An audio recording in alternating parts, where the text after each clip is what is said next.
കഴിഞ്ഞ കുറച്ച് വർഷങ്ങൾക്ക് മുമ്പ് ദേവലി എന്നൊരു ഗ്രാമമുണ്ടായിരുന്നു. ആ ഗ്രാമത്തിലെ രച്ചബണ്ടയുടെ അടുത്തുള്ള ഒരു വീട്ടിൽ പാർവതി, ശിവയ്യ എന്ന 2 വയോധിക ദമ്പതികൾ താമസിച്ചിരുന്നു. അവർക്കൊരു മകൾ, ഒരു മകൻ. മകളുടെ പേര് രാധിക, മകന്റെ പേര് വിനോദ്. ഇരുവരിലും രാധിക മുതിർന്നവളാണ്, വിനോദ് ചെറുപ്പക്കാരൻ. ശിവയ്യ ആ ഗ്രാമത്തിലെ ഒരു സമ്പന്നന്റെ വയലിൽ പാളയരായി ജോലി ചെയ്തിരുന്നു. പാർവതമ്മ വീട്ടുപണികൾ നോക്കി വീട്ടിൽ തന്നെ ഇരിക്കുകയായിരുന്നു. രാധിക ആ ഗ്രാമത്തിലെ ഒരു വസ്ത്രക്കടയിൽ ടൈലറായി ജോലി ചെയ്തിരുന്നു. എന്നാൽ വിനോദ് ഒരു ജോലി പോലും ശരിയായി ചെയ്തിരുന്നില്ല. ഏതെങ്കിലും ജോലിക്ക് പോയാലും അത് എനിക്ക് സാധിക്കില്ലെന്ന് 123 ദിവസത്തിനുള്ളിൽ ആ ജോലി ഉപേക്ഷിച്ച് വീട്ടിലേക്ക് മടങ്ങിയെത്തും. എല്ലായ്പ്പോഴും വീട്ടിൽ ഭക്ഷണം കഴിച്ച് വീട്ടിന് പുറത്തുള്ള രച്ചബണ്ടയിൽ ഇരുന്ന് വഴിയിലൂടെ പോകുന്നവരുമായി കഥകൾ പറഞ്ഞ് സമയം ചെലവഴിക്കും. ഇനി അവരുടെ വീട്ടിലെ കാര്യങ്ങളിലേക്ക് വരുമ്പോൾ അച്ഛൻ ശിവയെയും മകൾ രാധികയും കൊണ്ടുവരുന്ന വരുമാനത്തോടെയാണ് വീട്ടുചിലവുകൾ നടത്തുന്നത്. ഒരിക്കൽ എങ്കിലും വിനോദിന് ചെലവിനായി പണം ആവശ്യമുണ്ടെങ്കിൽ അവൻ അവളുടെ ജോലി ചെയ്യുന്ന കടയിലേക്ക് പോയി അവളെ തടഞ്ഞി പണം വാങ്ങും. ഒരു ദിവസം രാവിലെ ശിവയ്യ കൃഷി ജോലിക്ക് പോകുമ്പോൾ വിനോദ് ഇപ്പോഴും കിടക്കയിൽ ഉറങ്ങിക്കൊണ്ടിരിക്കും. അത് കണ്ടു ശിവയ്യ കോപത്തോടെ വിനോദിനെ ഉണർത്തി ഇങ്ങനെ പറയുന്നു: ഓരേ കഴുത, രാവിലെ വെളിച്ചം വന്നിട്ട് ഇത്രയും നേരമായല്ലോ, ഇനിയും കിടക്കയിൽ കിടക്കുകയാണോ? ലജ്ജയില്ലേ നിനക്ക്? വീട്ടിലെ പെൺകുട്ടി പോലും ജോലിക്ക് പോകാൻ തയ്യാറായി, നീയോ ഇനിയും കാളവളെപ്പോലെ കിടക്കുന്നു. എഴുന്നേറ്റ് ജോലിക്ക് പോ. അപ്പോഴേക്കും ഉണർന്ന വിനോദ് ഉറക്കമർന്ന ശിവയ്യോട് ഇങ്ങനെ പറയുന്നു: അമ്മ, എന്താണ് അച്ഛാ രാവിലെ ഉറക്കം? എത്ര നല്ലതാണെന്ന് അറിയാമോ? അത്രയും നല്ലത്. ഇങ്ങനെ സ്വപ്നം കാണിക്കൊണ്ടിരിക്കുക. നാളെ വന്നാൽ നിനക്ക് ഭക്ഷണം കൊടുക്കാൻ ആരും ഉണ്ടാകില്ല. അപ്പോൾ വിശപ്പോടെ കിടന്നുറങ്ങുക, സ്വപ്നം കാണുക. അപ്പോൾ തന്നെ ജോലിക്ക് പോകാൻ തയ്യാറായി അവിടെ എത്തിയ രാധിക അവരോടിങ്ങനെ പറയുന്നു: അയ്യോ, രാവിലെ തന്നെ തുടങ്ങിക്കഴിഞ്ഞു. നിങ്ങൾ 2 പേരും എന്താണ് അച്ഛാ? നിനക്ക് ദിവസവും സഹോദരനെ ശപിക്കുന്നത് ഒഴികെ വേറെ ജോലി ഇല്ലേ? ഇല്ല, എനിക്ക് ജോലിയുണ്ട്, നിനക്ക് ജോലിയുണ്ട്, ഞങ്ങൾക്ക് ജോലിയുണ്ട്. പക്ഷേ ജോലി ഇല്ലാത്തവനാണ് ഇവിടെ ഒരാൾ മാത്രം, അപ്രയോജനക്കാരൻ. അയ്യോ, ആ ജോലി അച്ഛൻ നോക്കിക്കോളും. ഉടൻ എന്തെങ്കിലും ജോലി എപ്പോഴും ഇങ്ങനെ ഇരിക്കുമോ എന്തോ എന്ന് ഇയാൾ പ്രായമായതു മുതൽ കേൾക്കുന്ന വാക്ക്. ഇവിടെ ജോലിക്ക് പോയ 4 ദിവസം ജോലി ചെയ്യാൻ ഇഷ്ടമില്ലെന്ന് ഉപേക്ഷിച്ച് ചെയ്യുന്നത് ഇതാണ് നിങ്ങൾ ചെയ്യുന്ന ജോലി. ഇയാൾ എന്ത് ജോലി ചെയ്യും അമ്മ? നാം എല്ലാവരും കഷ്ടപ്പെട്ട് ജോലി ചെയ്ത് കൊണ്ടുവരുമ്പോൾ ഇരുന്നു കഴിക്കുന്നു. ഇവർക്ക് കൊടുക്കുന്ന ഭക്ഷണം ധാരാളം നിങ്ങൾ കൊടുക്കുന്നത്. ഒരു വരെയെങ്കിലും വരുമ്പോൾ അത്ര പാൽ നൽകുന്നു. ഇനി മതി, നിർത്തൂ. ഹേ സഹോദര, നിന്റെ സുഹൃത്ത് ആരോ അടുത്ത ഗ്രാമത്തിലെ റൈസ് മില്ലിൽ ജോലി ചെയ്യാൻ വരാൻ പറഞ്ഞു. യാത്രാ ചെലവുകൾക്കായി പണം വേണമെന്ന് ചോദിച്ചു. എടുക്കൂ. അത് എന്തായാലും നീ ഇങ്ങനെ കൊടുക്കുന്നത് അവനെ പൂർണ്ണമായും നശിപ്പിക്കുന്നു. ഒരു രാത്രി പെൺകുട്ടിയുടെ വരുമാനം എടുക്കാൻ നിങ്ങൾക്ക് ലജ്ജ തോന്നിയില്ലേ? ശരിക്കും പറയേണ്ടതുണ്ടെങ്കിൽ നീ കഷ്ടപ്പെട്ട് സമ്പാദിച്ച് അവളുടെ വിവാഹം നടത്തി അയക്കണം. പക്ഷേ നീ എന്തും ചെയ്യാതെ നിന്റെ ആഡംബരത്തിനും വിനോദത്തിനും അവളുടെ പക്കൽ നിന്ന് പണം എടുത്തു. ഇത് ഒരു ജീവിതമാണോ? എന്താണ് അച്ഛാ നീയും ഞാനും? എന്ത് ചെയ്യണമെന്ന് നിർത്തൂ. നിങ്ങൾ 2 പേരും. ഹേ സഹോദര, ഈ പണം എടുത്തു പോകൂ. നീ നിന്റെ ജോലി നോക്കിത്തോ. അച്ഛാ, വേഗം വരൂ, എനിക്ക് ജോലി വൈകുകയാണ്. അവിടെ അവർ എന്നെ തല്ലും. വേഗത്തിൽ സൈക്കിളിൽ കടയിലേക്ക് കൊണ്ടുപോയി ഇറക്കി നീ നിന്റെ കൃഷി ജോലിക്ക് പോകൂ. അങ്ങനെ പറഞ്ഞ് അവർ 2 പേരും അവിടെ നിന്ന് പുറപ്പെട്ടു പോകുന്നു. ഇനി വിനോദ് തന്റെ അക്ക രാധിക നൽകിയ പണം കണ്ട് സന്തോഷത്തോടെ കുടിക്കാൻ പോകുന്നു. അതിനുശേഷം അടുത്തുള്ള റൈസ് മില്ലിലേക്ക് പോയി അവിടെ ജോലി ചെയ്യുന്ന തന്റെ സുഹൃത്ത് ശ്രീധരനെ കാണുന്നു. അപ്പോൾ ശ്രീധർ വിനോദിനോട് ഇങ്ങനെ പറയുന്നു: യുവരാജ, ദയവായി ഇപ്പോൾ യുവരാജിന് ഉടൻ ഒരു നല്ല ജോലി കണ്ടെത്തി നൽകാം. വലിയ ജോലി ഒന്നുമില്ല സാമി, മില്ലിനുള്ളിലെ കാര്യങ്ങൾ ലോറിയിൽ കയറ്റി. അത്രയേ ഉള്ളൂ. എന്താണ് അടയ്ക്കേണ്ടത്? അത് ഞാൻ. നിനക്ക് എന്തെങ്കിലും പിച്ചിയാണോ പിടിച്ചത്? അതെന്താണ്? ഞാൻ ജോലി വേണമെന്ന് പറഞ്ഞില്ലേ? ഇതാണോ ജോലി? എന്താണ് ഈ ജോലി? അവർ പറഞ്ഞു. ശരീരം തളർത്തുക എന്ന് പറയുന്നു. എന്താണ് നീ ഇവിടെ സംസാരിക്കുന്നത്?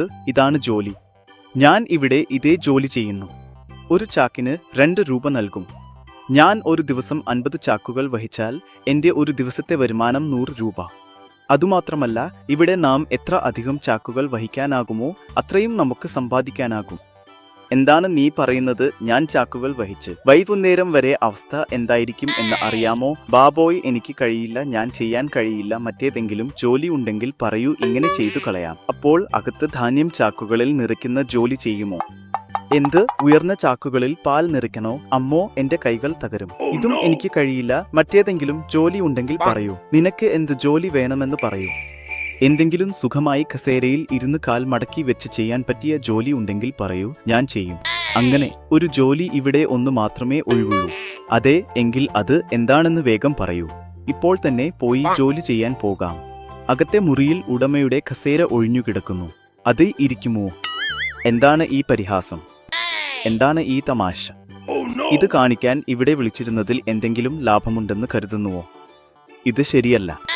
പിന്നെ എന്താണ് ഏത് ജോലി പറഞ്ഞാലും വേദന കഴിയില്ല, ചെയ്യാൻ കഴിയില്ല പറയുന്നത്? പിന്നെ എന്താണ് പറയേണ്ടത്? ഒരു മനുഷ്യൻ നിലയിൽ കഠിനാധ്വാനം ചെയ്യണം, അപ്പോൾ മാത്രമേ വരുമാനം ഉണ്ടാകൂ. നിങ്ങളുടെ വിയർപ്പൊഴുകാതെ ശരീരം കുനിയാതെ ഒഴിവാക്കാൻ ശ്രമിക്കുന്നത് ജോലി അല്ല, അത് മടിയാണെന്ന് പറയുന്നു, കഴിവില്ലായ്മയാണെന്ന് പറയുന്നു. നിങ്ങളുടെ അച്ഛൻ നിങ്ങളെ കഴിവില്ലാത്തവനെന്ന് വിളിക്കുന്നത് തെറ്റല്ല. ശ്രീധർ, മാന്യമായി സംസാരിക്കൂ, അല്ലെങ്കിൽ നല്ലതാകില്ല.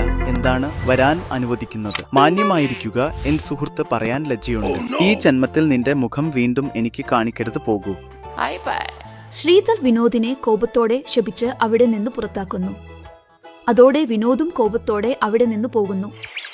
അങ്ങനെ കുറച്ചു കാലം കഴിഞ്ഞ് ഒരു ദിവസം വിനോദ് ഗ്രാമത്തിലെ ചച്ചബണ്ടിക്ക് സമീപം ഇരിക്കുമ്പോൾ അവന്റെ മാമൻ ചന്ദ്രയെ അവരുടെ വീട്ടിലേക്ക് വരുന്നു. അവിടെ ഇരിക്കുന്ന വിനോദിനെ കണ്ടു ഇങ്ങനെ സംസാരിക്കുന്നു.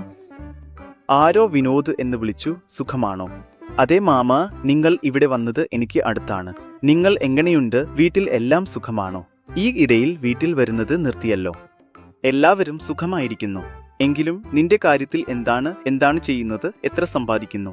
എന്താണ് മാമ വന്ന ഉടനെ തന്നെ തുടങ്ങിയത്? എന്താണ് ചെയ്യുന്നത്? എത്ര സമ്പാദിക്കുന്നു എന്ന്? ജോലി ചെയ്യാതെ ജീവിക്കാനാകില്ലേ? അത് അല്ല, ജോലിയാണ് പുരുഷന്റെ ലക്ഷണം എന്ന് മുതിർന്നവർ പറഞ്ഞു അല്ലേ? അതുകൊണ്ടാണ് ഞാൻ ചോദിച്ചത്.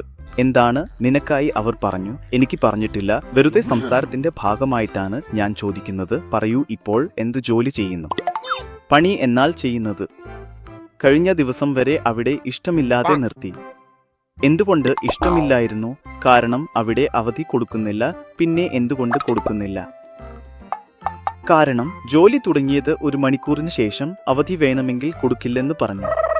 എങ്കിലും ജോലി തുടങ്ങിയത് 1 മണിക്കൂറിന് ശേഷം അവധി ചോദിക്കുന്നത് എന്താണ്? അതൊരു വിചിത്രം അല്ലേ? അത് അല്ല, മാമൻ ജോലി ചെയ്യാമെന്ന് പറഞ്ഞു കൊണ്ടുപോയി 1 മണിക്കൂർ വയലിൽ വെളിച്ചത്തിൽ നിർത്തി. ആ സമയത്ത് മുഴുവൻ വെളിച്ചത്തിൽ നിൽക്കേണ്ടി വന്നു. അതുകൊണ്ടാണ് അവധി വേണമെന്ന് ചോദിച്ചത്. നീ പറഞ്ഞത് ശരിയാണ്.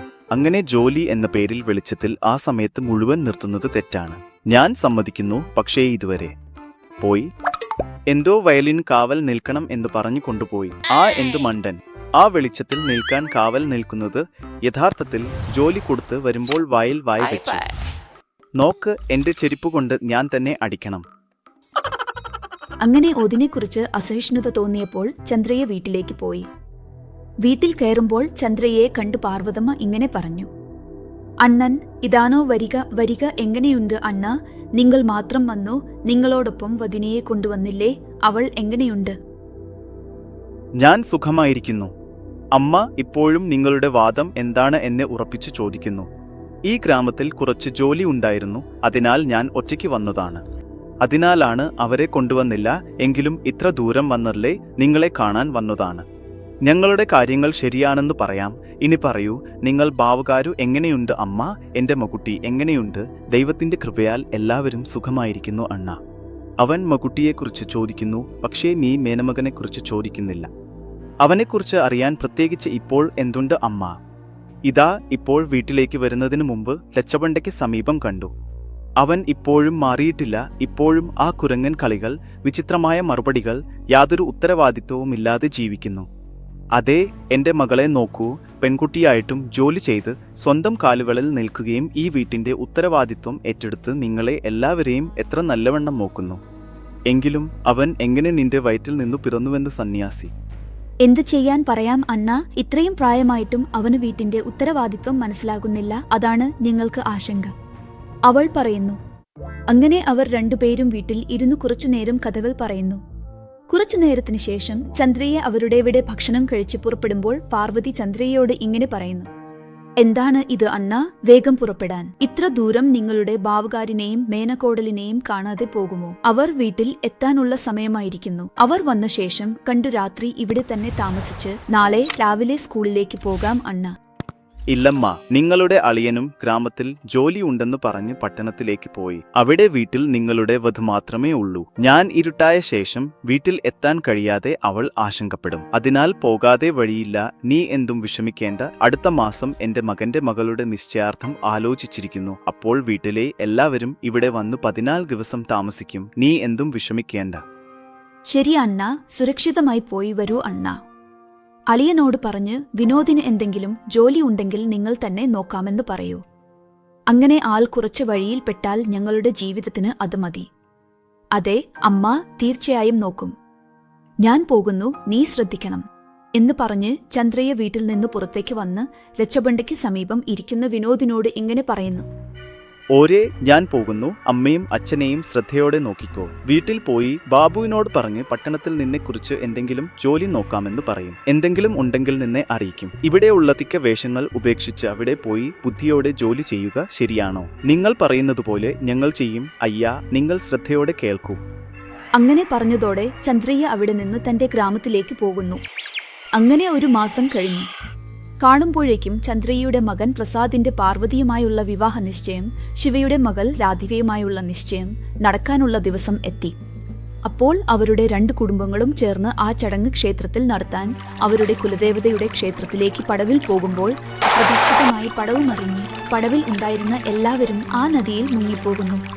പിന്നിൽ പടവിൽ വന്നിരുന്ന ചില ഗജയിതക്കാരും അവരെ കണ്ട ഉടനെ ആ നദിയിലേക്ക് ചാടി എല്ലാവരെയും കരയ്ക്ക് കൊണ്ടുവന്നു.